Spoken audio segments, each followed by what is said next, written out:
الحمد لله نحمده ونستعينه ونستغفره ونؤمن به ونتوكل عليه ونعوذ بالله من شرور أنفسنا ومن سيئات أعمالنا من يهده الله فلا مضل له ومن يضلل فلا هادي له ونشهد أن لا إله إلا الله وحده لا شريك له ونشهد أن محمدا عبده ورسوله صلی اللہ تعالی علیہ وعلى آلہ واصحابہ وبارک وسلم تسلیما کثیرا کثیرا۔ تو یہ زیتون ٹی وی والوں کا شکریہ ادا کریں، انہوں نے اسپیکر کے نظام کو بھی کافی بہتر کر دیا ہے اور ان کی ریکارڈنگ بھی ماشاءاللہ بہت اچھی ہے۔ اب اگر آواز خراب ہوئی تو میرا اپنا ہی اسپیکر خراب ہوگا، پھر آواز خراب ہوگی۔ وہ حدیث بیان کر رہا تھا میں کہ یہ سوالات کی جو پرچیاں ہیں نا، یہ ادھر رکھ دیں تاکہ مجھے اندازہ ہو کہ اچھا یہ بھی اعلان نوٹ کر لیں کہ آئندہ نماز 8 بجے ہوگی تو بیان 15 منٹ لیٹ شروع ہوگا۔ اب جتنے بجے بیان شروع ہو رہا ہے تو آئندہ ٹھیک 15 منٹ بعد اس سے بیان شروع ہو گئے۔ تو بیان یہ چل رہا تھا کہ 7 آدمی اللہ کے عرش کے سائے میں ہوں گے، ان میں ایک آخری شخص کا بیان چل رہا تھا، کوشش ہوگی اسی کو مکمل کر دوں۔ رجل ذکر اللہ خالیا ففاضت عیناہ، وہ شخص جو تنہائی میں اللہ کا ذکر کرے اور اس کی آنکھیں بہہ پڑے۔ اس پر میں بات کر رہا تھا کہ اللہ کے خوف سے یا اللہ کی محبت سے رونا، اس کی بہت بڑی فضیلت ہے۔ رونے کی نہیں، لوگ قوالی سن کے بھی روتے ہیں، وجد میں آتے ہیں، اس رونے کی فضیلت نہیں ہے۔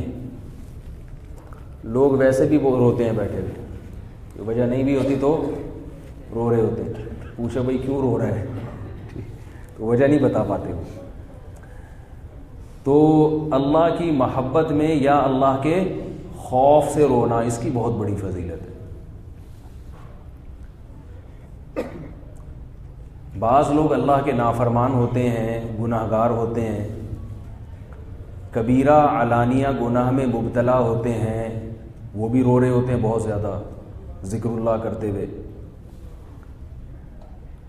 تو ان کا رونا اس وقت مقبول ہے کہ جب ان کو اس گناہ پر ندامت ہو، یا تو چھوڑنے کا پکا ارادہ کر چکے ہوں، یا چھڑوانے کے لیے رو رہے ہوں اللہ کے سامنے۔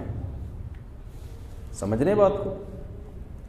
اس لیے رو رہے ہوں اللہ کے سامنے کہ اللہ مجھ سے یہ گناہ چھوٹ نہیں رہا تو مجھ سے یہ گناہ چھڑوا دے، اور میں بھی کوشش کروں گا تو میری مدد کر۔ تو یہ بھی کسی درجے میں رونا مقبول ہے، کیونکہ گناہ چھوڑ تو نہیں رہا لیکن چھوڑنے کی کوشش کر رہا ہے۔ اور ایک رونا وہ ہے کہ گناہ کبیرہ میں مبتلا بھی ہے،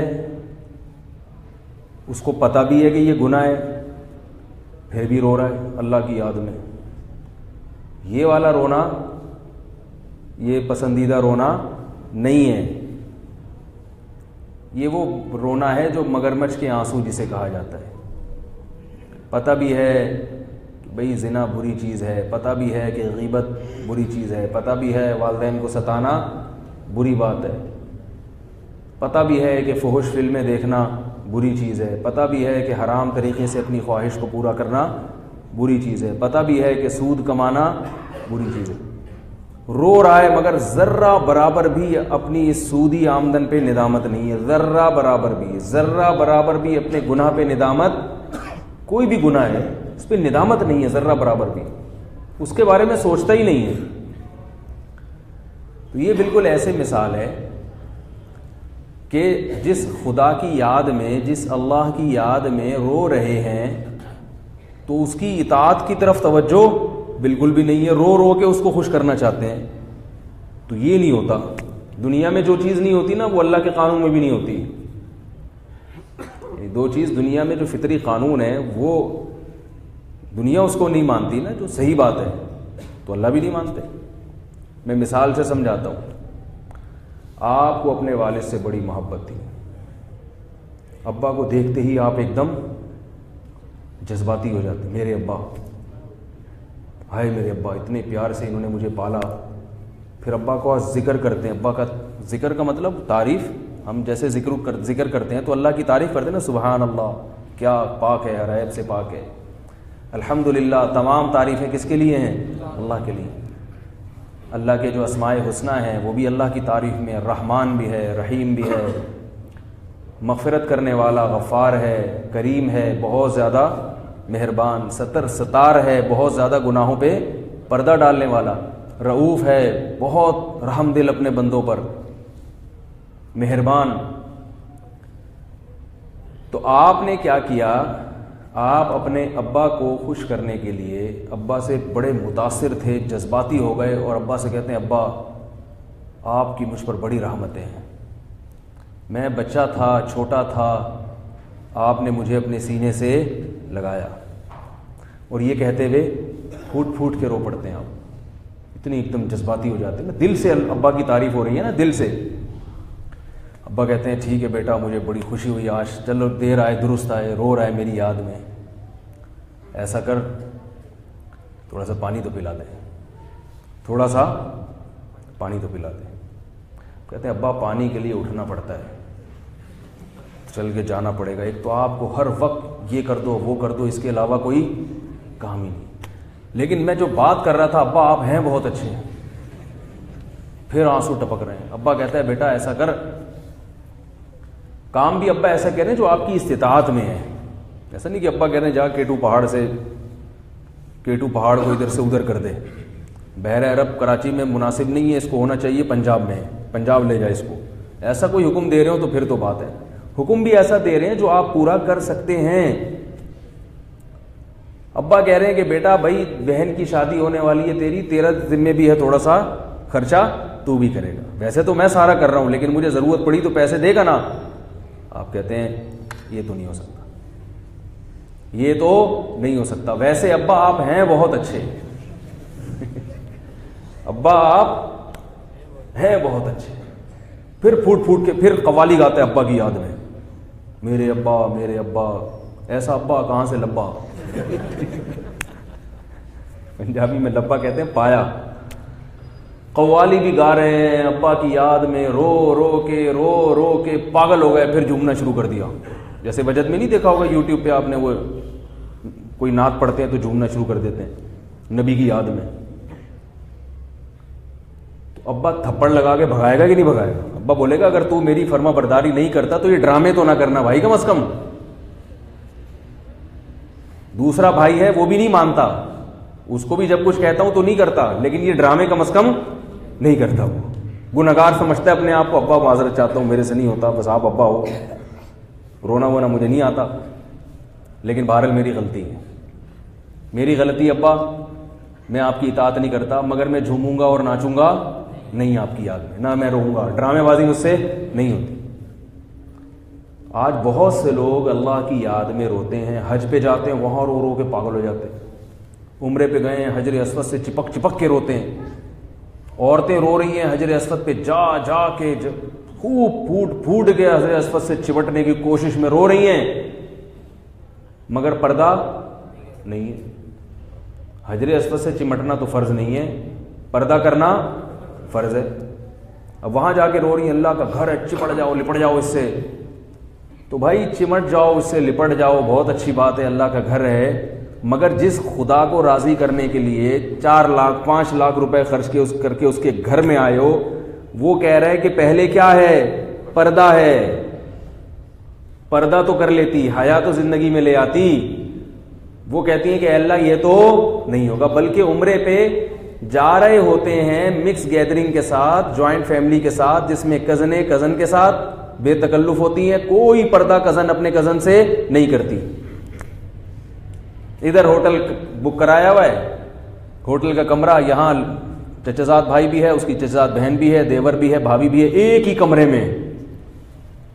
اس بے حیائی کا تصور تھا. جوان بھابھی ادھر ہی, جوان دیور, ایک ہی کمرے میں 30-40 دن 20 دن گزار دیتے ہیں اکٹھے بے پردگی کے ساتھ. کزنیں اپنے کزنوں کے ساتھ گزار دیتی ہیں. کیسی وہ, میں نے ابھی وہ زینب بیچاری بچی کے ساتھ جو زیادتی ہوئی نا, اس پہ میں نے ایک بیان دیا تھا. اس میں نے کہا کہ بے حیائی پھیل رہی ہے، بے پردہ خواتین بھی اس کی ذمہ دار ہیں، جو مردوں کی ہوس کو بھڑکانے کا ذریعہ بنتی ہیں. تو اس پہ بہت سے لوگوں نے نیگیٹو کمنٹس بھی کیے. ان میں کسی نے کہا کہ آنکھوں میں حیا ہو تو پھر عورت کو پردہ کرنے کی ضرورت نہیں ہے. یعنی مرد کی آنکھوں میں اگر حیا ہو تو پھر عورت کو پردہ کرنے کی ضرورت نہیں ہے. یہ جاہلوں والی باتیں ہیں، بیکار قسم کی باتیں ہیں. مرد کی آنکھوں میں جیسے حیا کی ضرورت ہے، ایسے ہی عورت کو بھی اس بات کی ضرورت ہے کہ وہ مرد کی ہوس کا نشانہ نہ بنے، اور مرد کو جو ہے مرد کی ہوس کا اپنے آپ کو نشانہ بننے بھی نہ دے. یہ تو فطری چیز ہے نا. جب کوئی ایسی عورت نظر آئے گی تو مرد کی طبیعت اس کی طرف مائل ہوگی. کتنا ہی نیک ہے کہ وہ پردہ کرے. اب کزنیں اکٹھی ہو رہی ہوتی ہیں وہاں ساتھ. دیکھا ہے عمرے میں حج پہ لوگوں کو بعض دفعہ ہوٹل ملتا ہے، ساتھ والے فیملی ہوتی ہے، اس میں سب اکٹھے رہ رہے ہوتے ہیں. میں حیران ہوتا ہوں، جوان لڑکی جوان لڑکوں کے ساتھ 20 دن 30 دن 40 دن اکٹھے رہ رہے ہیں. اللہ کو غصہ نہیں آئے گا؟ وہی چلو اللہ کے گھر کی زیارت کے لیے جا رہے ہو تو وہاں تو پردے کا اہتمام کرو. بھائی کزن ادھر نہیں ہوں گے، اس کمرے میں نہیں ہوں گے، ادھر ٹھیک ہے، وہاں جیسے مرضی تھے. یہاں اللہ کو خوش کرنے آئے ہیں، کم از کم جس کو خوش کرنے آئے ہو اس وقت تو اس کے گھر جا کے تو نافرمانی سے بچے. انسان گناہ کو گناہ سمجھنا چھوڑ دیا ہے. دین اور مذہب بھی ایک انٹرٹینمنٹ سا بنتا جا رہا ہے، تفریح بنتی جا رہی ہے. تو یہ بھی ایک تفریح بنتی جا رہی ہے.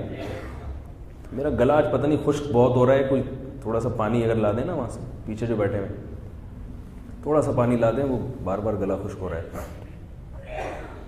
تو یہ بھی تو تفریح بن چکی ہے. میں یہ نہیں کہہ رہا کہ حج نہ کریں، عمرہ نہ کریں، یہ تو بہت بڑی عبادت ہے اللہ کے گھر کی زیارت کرنا، مگر اس میں ساتھ ساتھ اس بات کا اہتمام کہ جس کو خوش کرنے کے لیے جا رہے ہیں وہ کن چیزوں سے زیادہ خوش ہوتا ہے. تو آپ ابا کی مان نہیں رہے اور ابا کی یاد میں روتے چلے جا رہے ہیں، روتے چلے جا رہے ہیں، روتے چلے جا رہے ہیں. اس سے بہتر وہ بندہ ہے جو ابا کی اطاعت کر لے، رونے دھونے میں زیادہ ٹائم ضائع نہ کرے. ہاں پھر اگر رونا آئے گا اطاعت کے ساتھ، وہ رونا واقعی رونا ہوگا، اس میں ڈرامے بازی نہیں ہوگی. وہ یہ رونا ہوگا واقعی اس کو اپنے باپ سے، اپنی ماں سے محبت ہے. تو اسی طرح یاد رکھیں، اگر کوئی ابا کی نافرمانی تو نہیں چھوڑتا لیکن اسے احساس ہے، ابا کے سامنے جاتے ہوئے شرم آتی ہے، اور جب ابا کے سامنے جاتا ہے تو آنکھوں سے آنسو ٹپ ٹپ گرنا شروع ہو جاتے ہیں کہ میں نے غلط کیا. یہ بھی کسی درجے میں قابل رحم ہے. اس کے آنسو بھی قبول ہوں گے اور اس کے آنسو اس سے گناہ انشاءاللہ چھڑوا دیں گے. اس کے یہ آنسو اگر یہ سچے آنسو ہیں تو ان کے سچے ہونے کی دلیل یہ ہے کہ یہ آنسو اس سے باپ کی نافرمانی چھڑوا دیں گے. تو اللہ کی محبت میں اگر کوئی رو رہا ہے، اللہ کو خوش کرنے کے لیے اگر کوئی رو رہا ہے، اس رونے کے سچے ہونے کی دلیل اور علامت یہ ہے کہ آہستہ آہستہ گناہوں سے نفرت پیدا ہو رہی ہے اس کے دل میں، اس کو گناہوں کا احساس ہو رہا ہے. پورے گناہ نہیں بھی چھوٹ رہے تو آہستہ آہستہ چھوٹنے کی طرف جا رہا ہے. اور اگر گناہ چھوڑنے کی طرف نہیں جا رہا، سارا دن روتا رہے، الٹا لٹک کے روتا رہے، قوالیوں میں ناچتا رہے، ادھر گرے ادھر گرے، بے ہوش ہو کے مر جائے، اللہ کو ایسے رونے کی کوئی ضرورت نہیں ہے. حضرت عمر رضی اللہ تعالی عنہ نے ایک پادری کو دیکھا جو اللہ کی عبادت کر کے سوکھ کے کانٹا بن چکا تھا، گال پچک گئے تھے اس کے. حضرت عمر اسے دیکھ کے رونے لگے. حضرت عمر اسے دیکھ کے، بولو نا بھائی، اگر آپ نہیں بولو گے تو میں آپ کو دیکھ کے رونے لگوں گا. پھر بتا رہا ہوں. حضرت عمر اسے دیکھ کے رونے لگے. کسی نے پوچھا کیوں روتے ہیں؟ انہوں نے کہا اس کی حالت پہ ترس آ رہا ہے، اس کی حالت پر تعجب ہو رہا ہے کہ جزاک اللہ،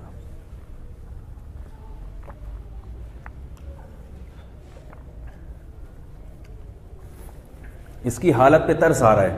ترس کیا آ رہا ہے؟ کہ خدا کو راضی کرنے کے لیے اس نے دنیا چھوڑ دی، بیوی بچے چھوڑ دیے، جنگل میں چلا گیا اور اپنے آپ کو اتنا گھلا دیا، مگر جائے گا کہاں؟ جہنم کی آگ میں. کیوں؟ اللہ تو اس سے کم پہ راضی ہو گیا تھا. اللہ کہتا میرے پیغمبر پر ایمان لے آؤ اور جو وہ کہہ رہے ہیں ان کی اطاعت کر لو. وہ کرنے کے لیے تیار نہیں ہے، تحقیق کرنے کے لیے تیار نہیں ہے کہ تورات کو پڑھ کے دیکھ لے کہ اس میں محمد صلی اللہ علیہ وسلم کی کیا نشانیاں لکھی ہوئی ہیں. سچا نبی آ چکا ہے، اور خود عیسائیوں کے علماء گواہی دے رہے ہیں، جو سمجھدار علماء تھے وہ گواہی دے رہے ہیں. وشاہد شاہد من بنی اسرائیل، یہودیوں کے علماء گواہی دے رہے ہیں کہ وہی پیغمبر ہے جس کی تورات میں نشانیاں ملتی ہیں، اور مسلمان بھی ہو رہے ہیں. اولم تکن لہم آیۃ ان یعلمہ علماء بنی اسرائیل، اللہ فرماتے ہیں کیا تمہارے لیے اس میں نشانی نہیں ہے کہ بنی اسرائیل کے علماء محمد صلی اللہ علیہ وسلم پر ایمان لا رہے ہیں. اس سے پتہ چلتا ہے اہل حق علماء، ان کا عمل عوام کے لیے بذات خود دلیل ہوتا ہے، ان سے پھر مزید کسی دلیل کا مطالبہ لازم نہیں ہے، اور ان کے ذمہ مزید کوئی دلیل لازم نہیں ہے. اللہ فرما رہے ہیں کہ بنی اسرائیل کے علماء، ظاہر اس سے صحیح علماء مراد ہے نا جو شہوت پرست نہیں تھے. فرمائے بنی اسرائیل کے علماء محمد پر ایمان لا رہے ہیں صلی اللہ علیہ وسلم، تو کیا بنی اسرائیل کی عوام کے لیے یہ دلیل کافی نہیں ہے کہ تمہارے اہل حق علماء گواہی دے رہے کہ یہ اللہ کے نبی ہیں؟ تو حضرت عمر رضی اللہ تعالیٰ عنہ نے فرمایا کہ جائے گا کہاں؟ جہنم کی آگ میں. روتا رہے تو سارا جسم گھلا دیا اس نے، فائدہ نہیں ہے کچھ. اللہ تھوڑے پہ راضی تھا کہ بھئی تھوڑا میرے طریقے کے مطابق تھوڑا کر لیتے، میں اس پہ خوش ہوں. اپنے طریقے سے زیادہ کرو گے تو میں اس پہ خوش نہیں ہوں گا، کیونکہ تم حضرت عیسیٰ کو اللہ کا بیٹا کہتے ہو، اللہ کو اس سے غصہ آتا ہے. آپ اپنے باپ کے ساتھ کسی اور کو شریک کر لو، اللہ کا کسی کو بیٹا کہہ دیا تو وہ بھی معبود ہو گیا نا، کیونکہ خدا کا بیٹا بھی تو اس میں الوہیت آ گئی نا. ایک بادشاہ کے ساتھ کسی دوسرے کو الہ بنا لیا آپ نے. آج کل عیسائی یہ کہہ رہے ہیں کہ ہم عیسیٰ علیہ السلام کو اللہ کا بیٹا تھوڑی مانتے ہیں. کوئی اس طرح کے کلپ آ رہے ہیں کہ ہم نے کب کہا کہ اللہ تعالیٰ کسی کو جنتا ہے؟ اللہ تو نہیں، اولاد نہیں جنتے اللہ تعالیٰ، ایسا نہیں ہے. اللہ تعالیٰ یہ جو عیسائی ہے نا، یہ حضرت عیسیٰ کو، ان میں سے بہت سے یہ تو مانتے ہیں کہ اللہ نے جنا نہیں ہے، مگر یہ کہتے ہیں اللہ نے آپ کو اپنا بیٹا بنا لیا ہے. پھر اس پر سوال پیدا ہوتا ہے کہ جو جس کو بیٹا بنایا جائے وہ حقیقت میں بیٹا ہوتا نہیں ہے. بیٹا بات سمجھ میں آ رہی ہے آپ لوگوں کے؟ ہے بھائی، جس کو حقیقت میں بیٹا نہ بنایا جائے تو وہ تو منہ بولا بیٹا ہوتا ہے نا، حقیقی تو نہیں ہوتا. تو ہم کہتے ہیں چلو اللہ نے اگر محبت میں اپنا بیٹا قرار دے دیا تو حقیقی بیٹے تو نہ ہوئے نا. محبت کی وجہ سے اگر کسی کو بیٹا کہہ دیا جائے تو وہ تو پھر جو بھی محبوب ہوگا اس پر یہ اطلاق جائز ہوگا. یہ حضرت عیسیٰ کی کیا خصوصیت ہوئی پھر؟ تو وہ کہتے ہیں نہیں، یہ مجازن بیٹا نہیں ہے، ہیں حقیقی بیٹے لیکن جنا نہیں ہے. تو یہ عجیب سی چیزیں ہیں. جب بھی آپ باطل کی طرف جاؤ گے نا تو کہتے ہیں نا ایک جھوٹ چھپانے کے لیے 100 جھوٹ بولنے پڑتے ہیں. تو ایک غلط عقیدہ اگر آپ گھڑتے ہو تو اس غلط عقیدے کو صحیح ثابت کرنے کے لیے کچھ مزید غلط فلسفے فرض کرنے پڑتے ہیں. بھائی بیٹا بنا لیا اس معنی میں کہ محبت سے ان کو بیٹا کہا، یا ان سے جیسے بیٹوں سے اچھا سلوک ہوتا ہے تو اللہ نے ان سے بھی اچھا سلوک کیا، تو اس کے تو ہم بھی قائل ہیں. اللہ پیغمبروں سے اچھا سلوک کرتے ہیں. تو جو بھی پیغمبر ہے، موسیٰ علیہ السلام سے بھی اللہ کو محبت تھی، ابراہیم علیہ السلام سے بھی تھی. زیادہ سے زیادہ آپ یہ کہہ سکتے ہیں عیسائیوں کے مطابق کہ عیسیٰ علیہ السلام سے سب سے زیادہ تھی. وہ یہ کہتے ہیں نہیں بیٹا بنایا اس معنی میں نہیں ہے کہ مجازی بیٹے ہیں حقیقی. اللہ معاذ اللہ حقیقی باپ ہے، اور عیسیٰ ابن مریم حقیقی بیٹے ہیں، مگر اللہ نے جنا نہیں ہے. تو بھائی حقیقی بیٹا تو وہی ہوتا ہے جس کو باپ. بیٹے کی ڈیفینیشن کیا ہے؟ آپ کسی کو لے کے آئے، یہ بچہ آ گیا، یہ زید نام ہے اس کا، آپ بولیں کہ بھائی یہ میرا بیٹا ہے. آپ کے یہاں پیدا ہوا ہے، آپ نے جنا نہیں؟ میں نے جنا نہیں ہے. کہاں سے لیا؟ بھائی یہ پڑوسیوں کا تھا تو میں نے اپنا بنا لیا اس کو. تو مطلب پڑوسیوں کا ہوا نا؟ یہ نہیں ہے پڑوسیوں کا، نہیں ہے، یہ میرا ہی. تو اچھا، یعنی آپ محبت کے جوش میں گویا کہ اپنا قرار دے رہے ہیں، حقیقت میں نہیں ہے. نہیں، حقیقی میں میرا ہے. تو ابے پھر پڑوسیوں سے کیوں لے کر آیا بھائی؟ تو جب تیرا ہے وہاں کیا کر رہا تھا یہ؟ بھائی تو پڑوسیوں سے کیوں لے کر آیا اس کو جب یہ تمہارا ہے؟ تو وہاں کیا کر رہا تھا یہ؟ کہہ رہے ہیں اصل میں یہ ہے تو انہی کا. تو جب ان کا ہے تو تمہارا نہیں ہے، تمہارا ہے تو ان کا نہیں ہے. عیسیٰ علیہ السلام اگر بغیر باپ کے پیدا ہوئے تھے تو ان کا کوئی باپ نہیں ہے، اور اگر باپ کی وجہ سے پیدا ہوئے تھے تو وہ باپ کہاں ہے؟ وہی ہوا نا جس نے جنا ہے. ہم تو کہتے ہیں عیسیٰ ابن مریم کو حضرت مریم نے جنا ہے، باپ نے جنا ہی نہیں ہے، باپ تھا ہی نہیں ان کا. اللہ نے اپنی طاقت اور قدرت سے، اپنے کلمے سے ان کو پیدا کر دیا. ان کو کلمہ کن کی طاقت سے. کلمے کا مطلب یہ نہیں کہ اللہ کا کلام مجسم ہو کے آیا، یہ بھی عیسائی کہتے ہیں. کلمے کا مطلب اللہ کے کلمہ کن کی طاقت کے، ہو جا تو وہ ہو گئے. اس کلمہ کن کی طاقت سے اللہ نے ان کو پیدا کیا. رہا یہ مسئلہ کہ یہ کیوں پیدا ہو گئے بھائی بغیر باپ کے کیسے پیدا ہو گئے, یہ تو ہو ہی نہیں سکتا, اس کا مطلب اللہ ہی باپ ہے, تو اس کا اللہ نے بڑے آرام سے جواب دے دیا, بہت آسان, آرام سے نہیں یعنی آسان جواب دے دیا قرآن میں. فرمایا ان مثل عیسیٰ عند اللہ کمثل آدم, عیسیٰ کی مثال اللہ کے ہاں ایسے جیسے آدم کی مثال. عیسیٰ کی تو ماں تھی, آدم کے تو نہ ماں نہ باپ. تو جو خدا باپ اور ماں کے بغیر پیدا کر سکتا ہے وہ صرف ماں کے ذریعے نہیں پیدا کر سکتا. کتنا آسان جواب دے دیا. وہ پادری جا کے نبی سے پوچھتا کہ میرا نظریہ ہے عیسیٰ اللہ کے بیٹے ہیں, آپ کے پاس اس کے خلاف کیا دلیل ہے؟ آپ صلی اللہ علیہ وسلم یہ آیت پیش کر دیتے, پادری سمجھ جاتا کہ میں اب تک کس میں ہوں, گمراہی میں ہوں. اور اس کے علاوہ بھی نشانی ہے, صرف یہی تھوڑی ہے, خود قرآن بڑی نشانی ہے. جب یہی نجاشی تھا عیسائی بادشاہ, یہ بھی عیسائی تھا اور عیسائیوں کا بادشاہ تھا. بادشاہ جب کہیں مذہبی حکومت ہوتی ہے تو بادشاہ اپنے دین پر اور زیادہ مضبوط ہوتا ہے, کیونکہ اس کو پتا ہوتا ہے اگر میں اپنے دین سے ہٹا تو میری پوری عوام باغی ہو جائے گی. بادشاہ تو اور مضبوط ہوتا ہے اپنے دین پر, کیونکہ بادشاہ کے لیے ریورس گیئر مشکل ہے, پبلک نہیں چھوڑتی اس کو. پہلے عیسائی ریاستیں ہوا کرتی تھی, مذہبی حکومتیں ہوا کرتی ہیں, تو سیکولر لبرل حکومتیں, ایسا نہیں تھا, پہلے تو مذہبی حکومتیں ہوتی تھی. یہی نجاشی تھا, عیسائی تھا, مذہبی تھا, عیسائی مذہب پہ بہت مضبوط بادشاہ تھا. جب اس نے حضرت جعفر طیار کو بلایا تفتیش کے لیے کہ میں پہلے تحقیق تو کر لوں کہ جو نبی آیا ہے وہ جھوٹا ہے یا سچا ہے, اس نے حضرت جعفر طیار کو بلایا, وہ ادھر آؤ, سوالات پوچھنا شروع کیے. کیونکہ عیسائیوں کا عقیدہ ختم نبوت کا نہیں تھا. 600 سال تک عیسائی انتظار کرتے رہے ہیں کہ کوئی نبی آئے گا, مانتے تھے کوئی نبی آئے گا. اسی لیے نجاشی نے حضرت جعفر طیار کو بلایا. اگر نجاشی کا عقیدہ ختم نبوت کا ہوتا تو جعفر طیار کو بلا کے تحقیق کرتا, فوراً اپنی عدالت میں مقدمہ چلا کے کافر قرار دے دیتا, جیسے ہم نے قادیانیوں کو کافر قرار دے دیا ہمارے اکابر نے, بزرگوں نے. لندن میں سہیل بابا صاحب ہوتے ہیں, میں ان کے والد صاحب کے بارے میں ڈیٹیل انشاءاللہ کسی وقت تفصیل سے بیان کروں گا. ابھی یہ چونکہ موضوع بہت اہم ہے, جلدی سے درمیان میں ایک چھوٹی سی بات آپ کو بتا دوں. اس وقت جرمنی میں, یورپ میں, خاص طور پہ جرمنی میں لوگ قادیانی بہت ہو رہے ہیں. وہاں قادیانی بہت زبردست پروپیگنڈا کر رہے ہیں اور لڑکوں کو قادیانی بنا رہے ہیں. کچھ دن پہلے ایک بندہ آیا میرے پاس کہ میرا بھائی قادیانی ہو گیا وہاں جرمنی میں, اللہ تعالیٰ سب کو محفوظ فرمائے. تو یہ جتنے بھی یورپ امریکہ میں رہنے والے لوگ ہیں ان کے لیے میں یہ اعلان کر رہا ہوں کہ لندن میں سہیل بابا صاحب ہوتے ہیں, ان کے والد صاحب عبد الرحمن بابا, ان کی بہت بڑی خدمات ہیں ختم نبوت کے حوالے سے. میں ان کے بارے میں کبھی ان کی کچھ سیرت مختصر لفظوں میں بیان کروں گا انشاءاللہ. وہ ڈیلے ہوتی چلی آ رہی ہے تو ابھی چونکہ موضوع چینج نہ ہو جائے. تو جتنے بھی یورپ میں رہنے والے لوگ ہیں, امریکہ میں رہنے والے لوگ ہیں, وہ ان سے رابطہ کر سکتے ہیں. کہیں بھی کوئی ایسی تحریک ہے جو اس طرح کے قادیانی کہیں وہ کر رہے ہو نا, تو ان کی بہت خدمات ہیں ان کی, تو ان سے رابطہ کریں. وہ انشاءاللہ فوراً اس کے اشکالات کو بھی دور کریں گے جو قادیانیت کی طرف جا رہا ہے, اور قادیانیوں کا اصلی چہرہ بھی انشاءاللہ ان کو دکھائیں گے. ٹھیک ہے نا.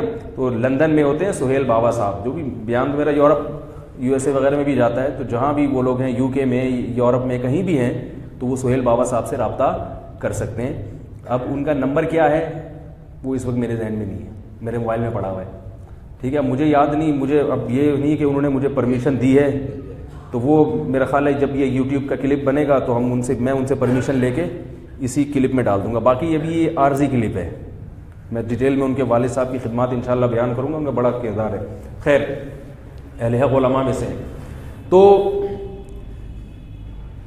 اب دیکھو نجاشی تھا, نجاشی بھی عیسائیوں کا بادشاہ تھا. اس نے حضرت جعفر طیار رضی اللہ تعالی عنہ کو بلایا. ختم نبوت کا عقیدہ نہیں تھا تبھی تو بلایا نا تفتیش کے لیے. جبکہ ہمارے علماء نے لکھا ہے, ائمہ کرام نے, فقہاء نے, کہ اگر کسی شخص نے نبوت کا دعویٰ کیا اور کوئی شخص اس کے پاس تفتیش کے لیے پہنچا کہ یہ دعوے میں سچا ہے یا جھوٹا, اسی وقت اسلام سے خارج ہو جائے گا. کیونکہ اب اللہ تعالیٰ نے نبوت کا سلسلہ محمد صلی اللہ علیہ وسلم پہ ختم کر دیا. کیونکہ تفتیش کے لیے جانا اس کی علامت ہے کہ آپ کو محمد صلی اللہ علیہ وسلم کو سفیر بھی مان رہے ہو, اللہ کا رسول بھی مان رہے ہو, لیکن ان کی بات پر آپ کو یقین نہیں ہے. تو یہ نعمت اور یہ فضیلت, یہ اعزاز صرف اور صرف محمد صلی اللہ علیہ وسلم کو حاصل ہے. آپ صلی اللہ علیہ وسلم نے فرمایا اللہ نے مجھے پچھلے پیغمبروں پر 7 چیزوں میں فضیلت دی ہے, 7 چیزوں میں. وہ 7 چیزیں کبھی بیان میں بتاؤں گا میں، لیکن ان میں سے ایک چیز کیا ہے؟ انا خاتم النبی ولا نبی بعدی، مہر لگا دی بس. حتیٰ کہ فرمایا لو کان موسیٰ حیا لما وسعنی الا اتباع لما وسعہ الا اتباعی، کہ اگر موسیٰ علیہ السلام بھی زندہ ہو کر آ جائیں تو میری اتباع کیے بغیر موسیٰ کلیم اللہ کی نجات بھی نہیں ہوگی. موسیٰ علیہ السلام جو کوہ طور پر اللہ سے ہم کلام ہوتے تھے نا، جب آئیں گے تو وہ یہ دیکھیں گے کہ رسول اللہ صلی اللہ علیہ وسلم کی کیا شریعت ہے. قرب قیامت میں جب حضرت عیسیٰ علیہ السلام نازل ہوں گے تو وہ نبی تو ہوں گے مگر نبوت کے طور پہ نازل نہیں ہوں گے. سمجھ رہے ہو بات کو؟ وہ بطور نبی نازل نہیں ہوں گے، بلکہ کیا نازل ہوں گے؟ کس طور پہ نازل ہوں گے؟ وہ بطور کمانڈر، بطور مجاہد، لڑائی کے لیے، جہاد کے لیے. پھر پوری دنیا میں کیا کریں گے؟ جہاد کریں گے. اور ہم لوگ کیا کریں گے؟ پیڑے کھائیں گے. خیر، اب اس پر قادیانی اشکال کرتے کہ جب نبی نہیں آئے گا تو عیسیٰ بن مریم کیوں آئیں گے؟ تو میں اس کو یہیں چھوڑ رہا ہوں ادھورا. اس کے معقول جوابات ہیں، لیکن میں اس لیے چھوڑ رہا ہوں کہ میرا موضوع پھر رہ جائے گا جو بات لے کے میں چلا ہوں. ٹھیک ہے نا؟ تو اب یوٹیوب پہ لوگ طنز نہ کرنا شروع کر دیں، ابے یہ کیا، ابے یہ تو دلیل ہی ادھوری ہے. تو بھائی ہم نے کب کہا کہ ہم نے پوری دلیل دی ہے؟ ہم ابھی دلیل آدھی دے رہے ہیں، پوری دیں گے تو پھر 1 گھنٹہ اسی میں اور شروع ہو جائے گا. تو نجاشی جو تھا، نجاشی نے حضرت جعفر طیار کو بلایا. دیکھوں تفتیش تو کروں کہ ان کی قوم نے ان کو نکالا ہے اور یہ ہمارے پاس پناہ لے کے آئے ہیں، تو میں تفتیش تو کروں کہ میں جن لوگوں کو پناہ دے رہا ہوں وہ اپنے قوم کے باغی ہیں، اپنے باپ دادا کے دین کو چھوڑ کر بھاگے ہوئے ہیں، تو میں ان کو لٹکا دوں گا، ماروں گا، ان کو واپس کر دوں گا. اور اگر یہ حق پر ہیں، جس نبی کی نبوت پر ایمان لا رہے ہیں وہ سچا ہے، تو پھر میں اس کی مخالفت، کیونکہ نبی کس کا سفیر ہوتا ہے؟ اللہ کا. اب اگر نجاشی وہاں یہ تفتیش کرنے کی بغیر بیٹھ کے رونا دھونا شروع کر دیتا، حضرت جعفر طیار کو بلاتا، بولتا تفتیش رہی بعد میں ہوتی رہے گی، تم لوگ یہاں بیٹھو، مہمان کا اکرام ہے، کھاؤ پیو، میں رو رہا ہوں بیٹھ کے اللہ کی یاد میں تھوڑی دیر کے لیے. میرا روزانہ اتنے بج کے اتنے منٹ پر کس کا معمول ہے؟ رونے کا معمول ہے. تہجد پڑھتا ہوں، اس میں گڑ گڑا کے روتا ہوں. اور پھر قوالی ہوگی یہاں پہ، اس میں بڑے ہمارے ایک ہیں سلسلہ عالیہ چشتیہ نقشبندیہ شاذلیہ کے، وہ بہت، ویسے یہ چشتیہ قادریہ جو اصل سلسلے یہ قوالی نہیں کرتے، پہلے بتا دوں. ہر آدمی نے اپنے آپ کو چشتی قادری بنایا ہوا ہے، ٹھیک ہے. تو وہ آ رہے ہیں وہاں سے، تو وہ بھی قوالی کی محفل ہوگی، بیٹھنا بیٹھو ورنہ پتلی گلی سے نکلو. پھر روتا اللہ کی یاد میں. تو پاگل ہوتا ہے نا، بے وقوف. ارے بھائی، جس اللہ کو خوش کرنے کے لیے تو روتا ہے، کسی شخص نے دعویٰ کیا ہے کہ میں اس اللہ کا سفیر ہوں. اب اگر وہ سچا ہے تو آپ نے اس کے بارے میں اگر تفتیش نہیں کی تو اس کا مطلب اللہ کا پیغام کوئی لے کر آیا اور آپ نے اس کی طرف کان دھرا ہی نہیں. دیکھو ایس ایچ او صاحب آئے آپ کے پاس، ایس ایچ او کا کوئی نمائندہ ہے، ڈی ایس پی کا نمائندہ آیا آپ کے پاس، کوئی بندہ آیا اور وہ کہہ رہے آپ کو ڈی ایس پی صاحب نے بلایا ہے. آپ کان میں روئی ٹھوس کے بیٹھ گئے، بولے کون ہے؟ میں نہیں جانتا بھائی تیرے کو.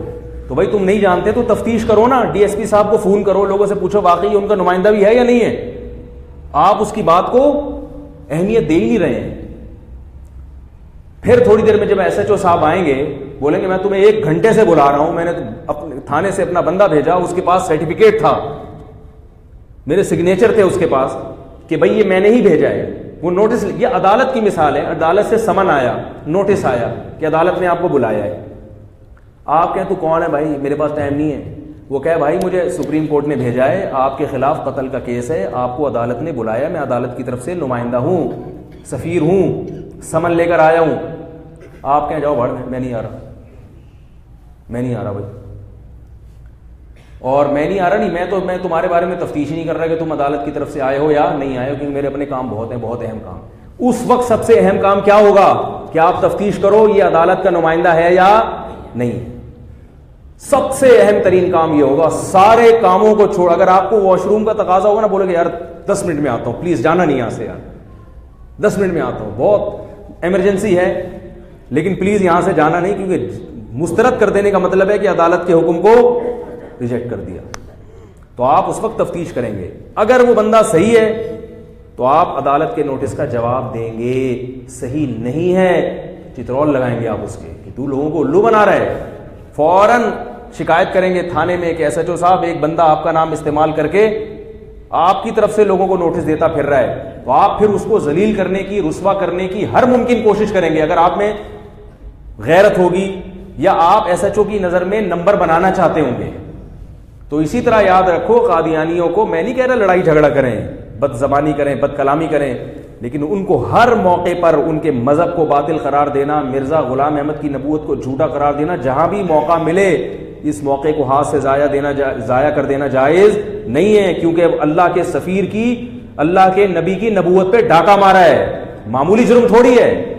نبی صلی اللہ علیہ وسلم قیامت کے دن گریبان پکڑ لیں گے کہ میری نبوت پہ ڈاکہ مارا, اور اللہ پکڑے گا کہ میری طرف سے جھوٹا سفیر بن کے آیا, اور تمہارے اندر صلاحیت تھی, استطاعت تھی. ہر آدمی میں ہر طرح کی صلاحیت نہیں ہوتی, جس کا جو کردار ہے وہ اتنا کر سکتا ہے. علماء کی الگ خدمات ہوں گی, اس میں عوام کا الگ ہوگا, ہر ایک کی جس میں جتنی صلاحیت ہے وہ حساب سے کرے گا. اور ہمارے الٹا قادیانیوں کو گلے لگا رہے ہیں, دوستیاں کر رہے ہیں. ہم سے لوگ پوچھتے ہیں کہ قادیانیوں سے دوستی لگانا جائز ہے, کہتے ہیں جائز نہیں ہے. کیوں؟ وہ بھی تو انسان ہے, انسانیت کا رشتہ پہلے ہے, مذہب کا رشتہ بعد میں.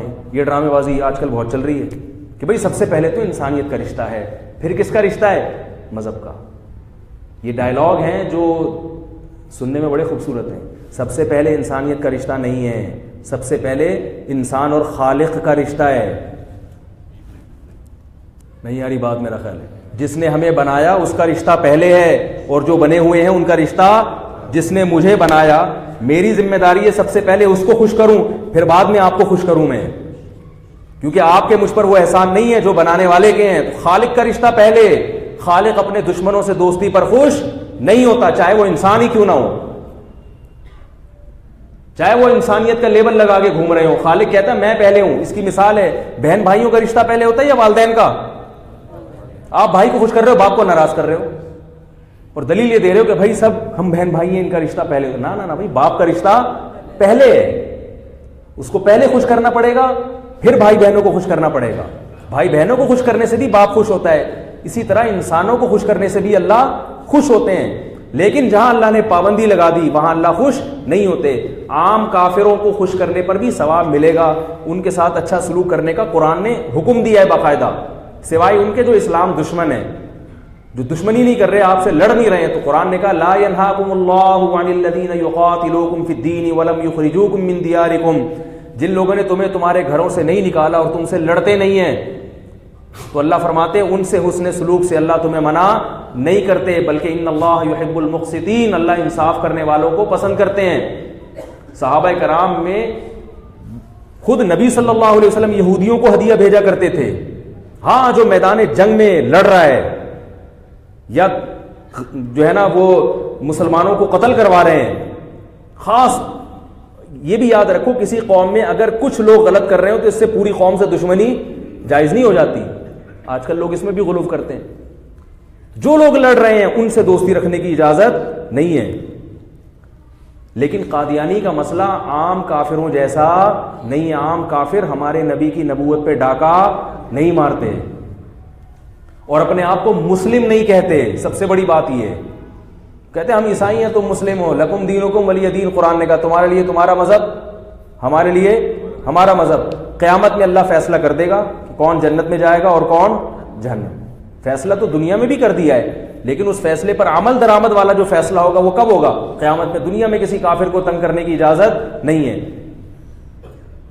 لیکن قادیانیوں کا معاملہ جہاں تک ہے کہ انہوں نے جھوٹے نبی کو لا کر ہمارے نبی کی شریعت کو مشکوک بنانے کی کوشش کی ہے. عیسائیوں سے ہماری شریعت الگ ہے. عیسائی جانتے ہیں اسلام الگ چیز ہے اور عیسائیت الگ چیز ہے. ہندو کہتا ہے اسلام الگ چیز ہے, ہندو مذہب الگ چیز. سکھ کہتا ہے اسلام الگ اور سکھ مذہب الگ. لیکن قادیانی کہتا ہے نا نا نا نا, اصل اسلام کون سا ہے جو ہم پیش کر رہے ہیں؟ جو محمد صلی اللہ علیہ وسلم لائے وہ اصل اسلام نہیں ہے. آپ کہیں گے نہیں وہ بھی تو, ان کا بھی تو کلمہ وہی ہے, ان کا بھی سب کچھ وہی ہے.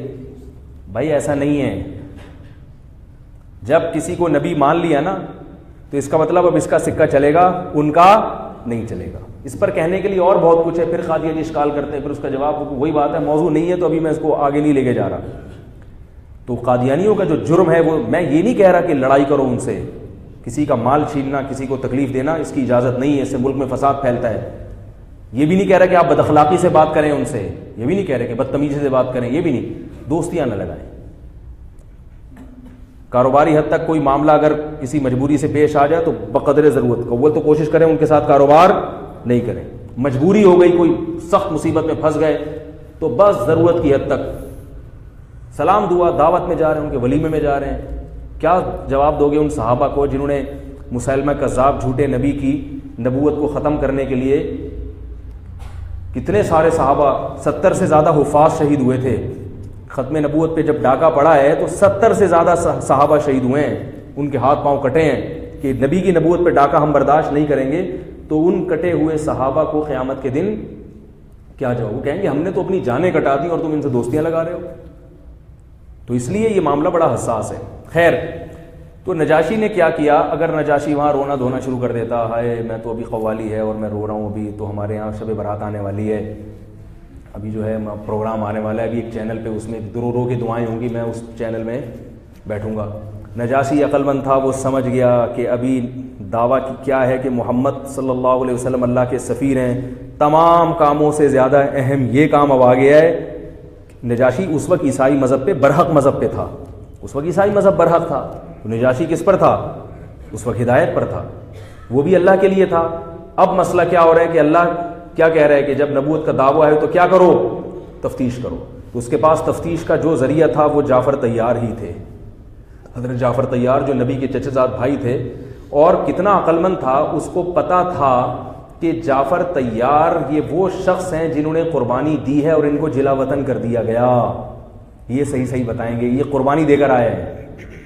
اگر ایسے شخص ہوتے نا کہ جو نبی کے دین کو قبول کر لیا اور ان کو بنگلہ بنا کے دے دیا گیا, اس کا مطلب پھر یہ علامت ہوتی کہ جس نبی کی طرف بلا رہے ہیں وہ سچا نبی نہیں ہے. یہ تو پیسے دے کے لوگوں کو بلا رہے ہیں. وہ پتا تھا کہ یہ ان کا اخلاص ہے کہ انہوں نے جس کو نبی قرار دیا تو واقعی دل سے قرار دیا ہے, ورنہ یہ اس کے لیے اتنی قربانی دینے کے لیے تیار, بولو بھائی, نہیں ہوتے, تیار نہیں ہوتے.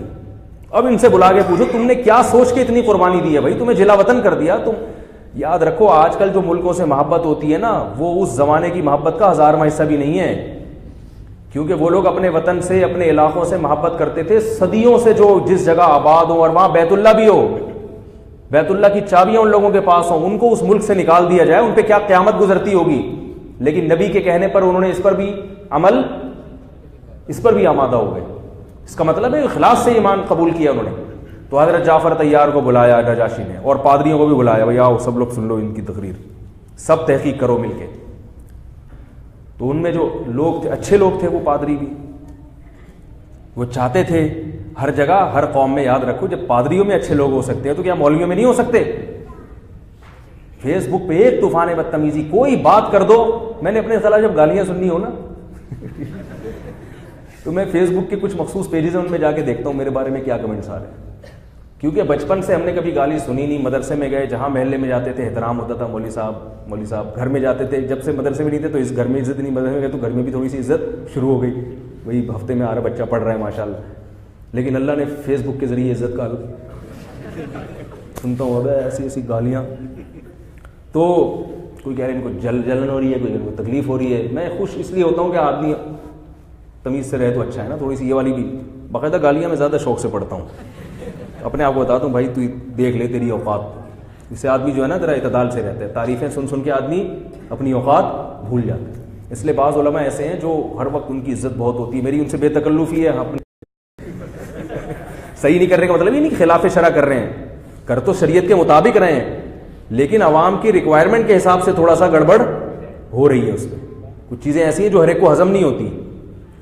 تو ایک ان کے علاقے کے, ان کی مسجد کے لوگوں کو تو ہضم ہوتی ہیں, وہ تو ایک مخصوص طبقہ ہے, لیکن وہ بین الاقوامی سطح پہ جب وہ بات کریں گے تو وہ بات مسترد کر دی جائے گی, جب وہ بڑے پیمانے پر بات جائے گی. تو میں نے ان سے کہا اپنا بیان یوٹیوب پہ ڈالیں, پھر دیکھیں کیا ہوتا ہے. تو خیر, تو جعفر طیار نے بلایا, حضرت نجاشی نے کیا کیا, میں یہ بتا رہا تھا جب پادریوں میں اتنے اچھے تھے ان سب آمادہ ہو گئے بادشاہ کی بات پر. ہرقل کے ساتھ معاملہ الٹا ہوا تھا. ہرقل کو جب دعوت دی نا حضرت سفیان رضی اللہ تعالیٰ عنہ نے, ابو سفیان رضی اللہ تعالیٰ عنہ نے, تو ہرقل بات مان گیا ابو سفیان کی. لیکن اس کو کیا خیال آیا کہ اگر میں نے نبوت قبول کر لی تو میری قوم میرا ساتھ چھوڑ دے گی. میری قوم میرا ساتھ چھوڑ دے گی. تو دنیا پر اس نے سودا کیا. تو اس کی قوم بیوقوف تھی کہ نہیں تھی؟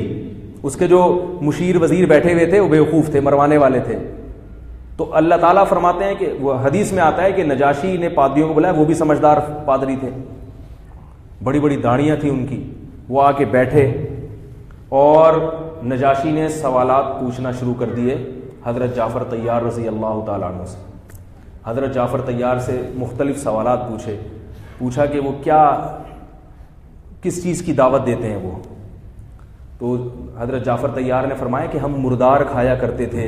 انہوں نے ہمیں بتایا کہ جانور ذبح کر کے کھاؤ. ہم رشتہ داریوں کو توڑا کرتے تھے.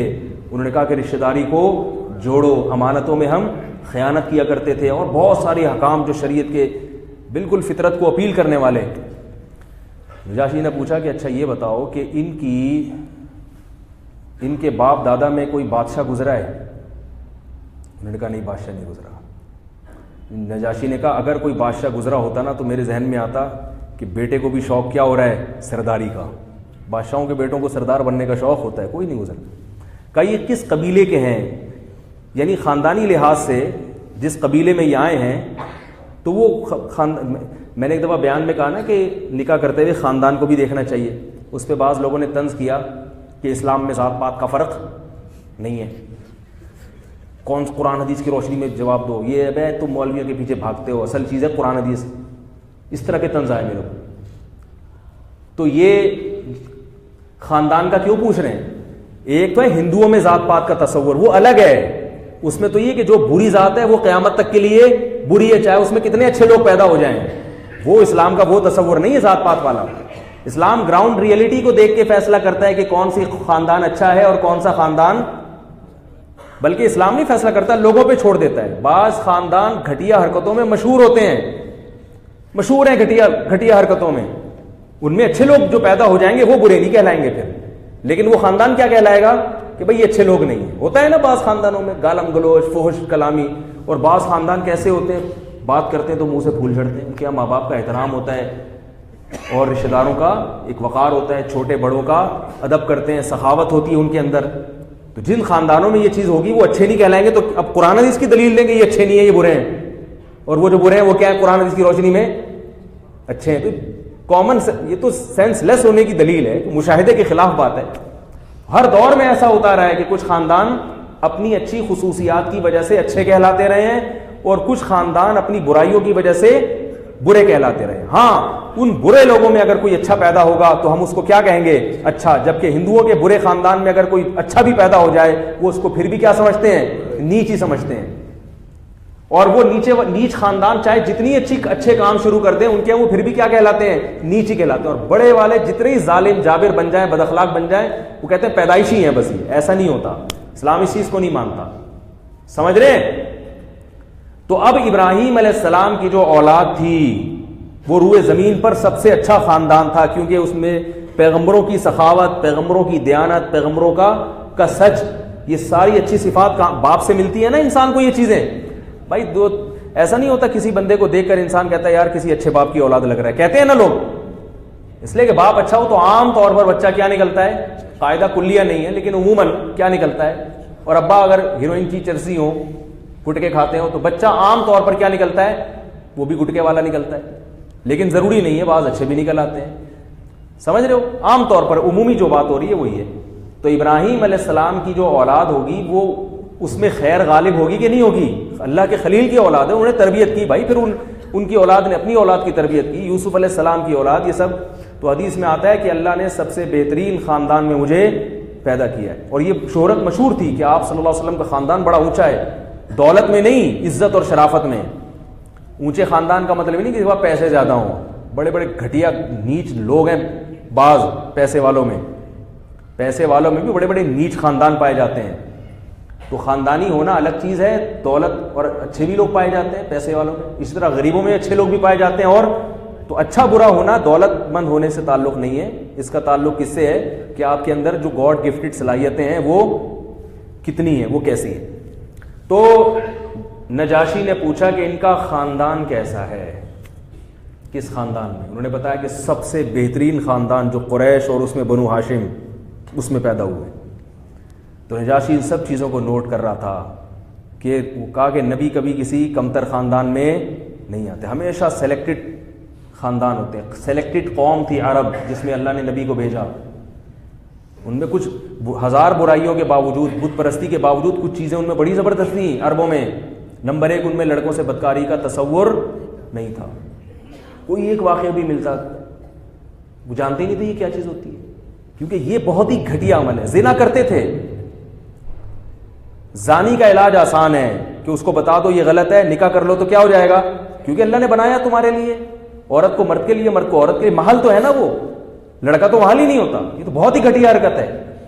عربوں میں یہ عادت نہیں تھی. عربوں میں اسی طرح اپنی حرام شہوت کو دوسرے طریقوں سے پورا کرنا ہے جو آج کل معاشرے میں رائج ہے, اس کو بھی عرب لوگ نہیں جانتے تھے. بالغ ہوتے نکاح کرتے. وہ کہتے تھے وہ اس عورت ہے جس کے لیے اللہ نے ہمیں بنایا اور اللہ نے ہمارے لیے بنایا. تو یہ بالکل نیچر کے قریب ہے. ایسی قوم میں اگر زنا ہوگا تو زنا چھڑوا کے نکاح پہ لا سکتے ہو, لیکن جو دوسری گھٹیا حرکتیں کسی قوم میں آ جائیں نا, لوط علیہ السلام کی قوم میں لڑکوں سے بدفعلی آئی, پوری قوم کو اللہ نے اٹھا کے پٹخ کر دیا, مگر وہ قوم عادت چھوڑنے کے لیے تیار نہیں ہوئی. پھر بھی کوئی مایوس نہ ہو, اگر کوئی سچی توبہ کرے چھوٹ جاتی ہے. علماء سے کسی کو اللہ نہ کرے اس برائی میں مبتلا ہو تو مایوس نہ ہو, اللہ کی رحمت سے علماء سے تعلق, بزرگوں سے تعلق قائم کرے اور انشاءاللہ اللہ غفور رحیم ہے, آہستہ آہستہ یہ برائی اس سے چھوٹ جائے گی. لیکن بتا رہا ہوں کہ ہے یہ گھٹیا حرکت. اسی طرح کنجوسی گھٹیا حرکت ہے. عرب کنجوس نا, دولت گن گن کے. یہودی کیا کرتے ہیں ہر وقت بینک بیلنس, جس کے پاس زیادہ پیسہ ہو سمجھتے ہیں بہت اچھا. عرب کہتے تھے جو زیادہ خرچ کرنے والا ہے وہ زیادہ اچھا ہے. سخاوت کے مقابلے ہوتے تھے, سخاوت کے مقابلے ہوتے تھے ان کے. کنجوس آدمی پنپ نہیں سکتا تھا اس معاشرے میں. حاتم طائی اس عربی کا تو ہے نا, تو یہ اچھی کوالٹیز تھی. پھر زبان کے پکے تھے. عربوں میں منافقت نہیں تھی, یہودیوں میں منافقت تھی. منافق مدینہ میں ہے, جو ابراہیم علیہ السلام کی اولاد تھی اس میں منافق نہیں تھے. پکا کافر یا پکا مسلمان. دشمنی ہے تو تمیز سے دشمنی کریں گے. ابو لہب آخر وقت تک دشمنی کرتا رہا ہے, اور جو مسلمان ہوئے وہ پکے مسلمان ہو گئے, درمیان میں نہیں ہوئے. لیکن یہودی کیا کرتے تھے, ادھر آئے ہیں تو مسلمان ہیں, ادھر آئے, دوغلی پالیسیاں, ڈبل زبانیں. عربوں میں ڈبل زبانیں نہیں تھی. غیرت تھی ان میں. غیرت کا غلط استعمال ہو رہا تھا, مگر غیرت تو تھی نا. بیٹی کو زندہ دفن کر دیتے تھے کہ داماد نہ بنانا پڑے. غیرت تھی مگر غلط استعمال ہو رہی تھی. اسلام نے آ کے اس غیرت کا زاویہ چینج کر دیا. غیرت ہی نہ ہو تو پیدا کرنا بڑا مشکل ہے. غیرت ہی نہ ہو تو پیدا کرنا بڑا مشکل. وہ ایک آدمی قصہ سنا رہا تھا نا, چھوڑو کہ زیادہ لمبے قصے ہو جاتے ہیں. تو غیرت ہی نہیں ہے. آپ کی بہن کسی کے ساتھ بھاگ گئی, کیا ہوا یار, انسان ہے وہ بھی, اس کا بھی حق ہے بھاگنے کا. آپ کی اللہ نہ کرے بیگم کے ادھر ادھر تعلقات ہیں, کہہ رہے یار براڈ مائنڈیڈ بنو, کیا کلیچ کٹیا ہے, چھوٹا ذہن. اس نے بھی ادھر آنکھ مٹکا کر لیا, ہم نے ادھر آنکھ مٹکا. چلتا ہے یار. ہم نے اس کی بیوی کو چھڑا, اس نے ہماری بیوی کو چھڑ دیا, برابری ہو گئی, کوئی مسئلہ نہیں ہے یار. یہ براڈ مائنڈیڈ غیرت ہی نہیں ہے بھائی. غیرت ہو ہاں, غلط استعمال نہ ہو, اس کا استعمال اس کا صحیح ہو. یہ نہیں کہ ذرا سا کسی آپ کی بیوی نے کہیں دیکھا تو اٹھا کر کے گولی مار دی اس کو, یہ بھی غلط ہے. اس کا ایک استعمال, اس کا شرعی حکم ہے کہ بھئی کس کی غلطی کتنی ہو تو اس کو کیا سمجھ. لیکن غصہ تو آئے نا, غصہ ہی نہیں آ رہا کہ ہمارے اخلاق بہت اچھے. اخلاق اچھے نہیں ہیں, غیرت چھاٹ ہے. ٹھیک ہے نا.